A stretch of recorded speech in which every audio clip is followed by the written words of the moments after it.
Back to my YouTube channel Krishna law classes. तो आज हम आपके समक्ष लेकर आए हैं वेरी मोस्ट इम्पोर्टेंट टॉपिक, जो कि है भ्रष्टाचार पर ऐसे, जो कि सभी एग्ज़ाम्स में, जितने भी कॉम्पिटिटिव एग्ज़ाम्स हैं सभी में बीच में आपके लिए हेल्पफुल रहेगा। तो चलिए स्टार्ट करते हैं। तो क्वेश्चन है, भ्रष्टाचार दीमक की तरह है जो किसी राष्ट्र की जड़ें खोखली करता है। इस कथन के परिप्रेक्ष्य में रोकने के उपाय सुझाइए।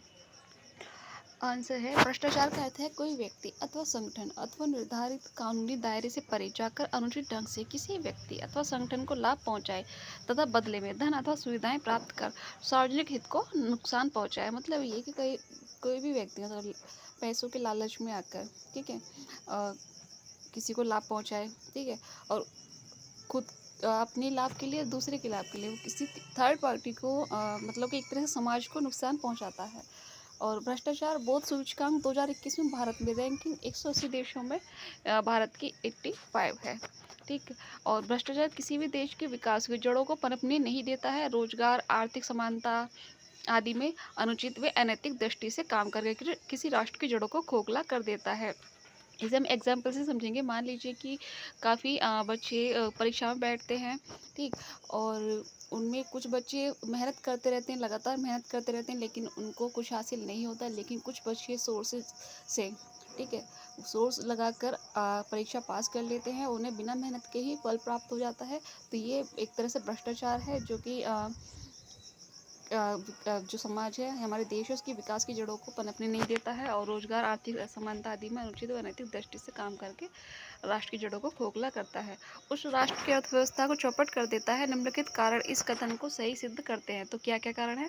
सबसे पहला, योग्य व्यक्तियों को काम मिलने की जगह अयोग्य व्यक्तियों का चयन। वही जो हमने आपको एग्जाम्पल दिया है, जो योग्य व्यक्ति है परीक्षा मतलब अच्छे मार्क्स लाते हुए भी नहीं पास कर पाते, लेकिन अयोग्य व्यक्ति हैं जो पैसे देकर, रिश्वत देकर अपना काम करा लेते हैं, ठीक है। और बेरोजगारी का बढ़ना, ठीक है, और आर्थिक व सामाजिक विषमता आएगी। इससे भ्रष्टाचार से बेरोजगारी बढ़ेगी, आर्थिक व सामाजिक विषमता आएगी, अपराधों में भी बढ़ोतरी होनी है। जब इस तरह के काम होंगे तो अपराध तो बढ़ेगा ही, रिश्वतखोरी व कालाबाजारी बढ़ेगी और सांप्रदायिकता में बढ़ोतरी होगी और भाई भतीजावाद भी होगा, ठीक, क्योंकि जो अपना होगा वो अपने लोगों को ही काम दिलाएगा, ये उनके ही काम करेगा, बाकी का नहीं होने देगा। भ्रष्टाचार को रोकने के उपाय क्या क्या हैं? तो सबसे पहला है, संसद व राज्य विधायिका द्वारा त्वरित गति से कार्य करने वाला कानून बनाया जाए, ठीक है। संसद के द्वारा या फिर राज्य विधायिका के द्वारा, मतलब जो जल्दी स्पीड से कार्य करे, ऐसा कानून बनाया जाए और न्यायालय द्वारा भ्रष्ट सरकारी तंत्र पर कार्रवाई की जाए, ठीक है। और पुलिस प्रशासन में अन्य भ्रष्टाचार निरोधक टीम में सुधार किया जाए। सबसे ज़्यादा भ्रष्ट जो है पुलिस प्रशासन है, वहाँ पर सबसे ज़्यादा भ्रष्टाचार फैला हुआ है, क्योंकि वो पैसे के लिए किसी का भी काम कर देते हैं और किसी भी गरीब के साथ अन्याय कर देते हैं।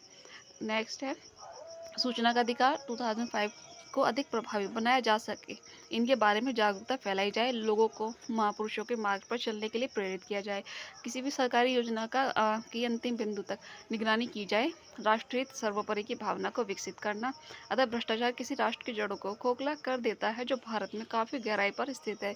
इसे निपटने में सरकार व समाज दोनों की भागीदारी जरूरी है। जब तक दोनों ही मिलकर काम नहीं करेंगे तो भ्रष्टाचार नहीं रुकेगा। इसलिए समाज को, सरकार को एक साथ आना पड़ेगा ताकि भ्रष्टाचार को रोका जा सके। तो ये था आज का हमारा टॉपिक। आई होप आपको वीडियो पसंद आया होगा। अगर वीडियो पसंद आए तो प्लीज़ चैनल को लाइक, सब्सक्राइब और शेयर कीजिएगा। Thanks for watching.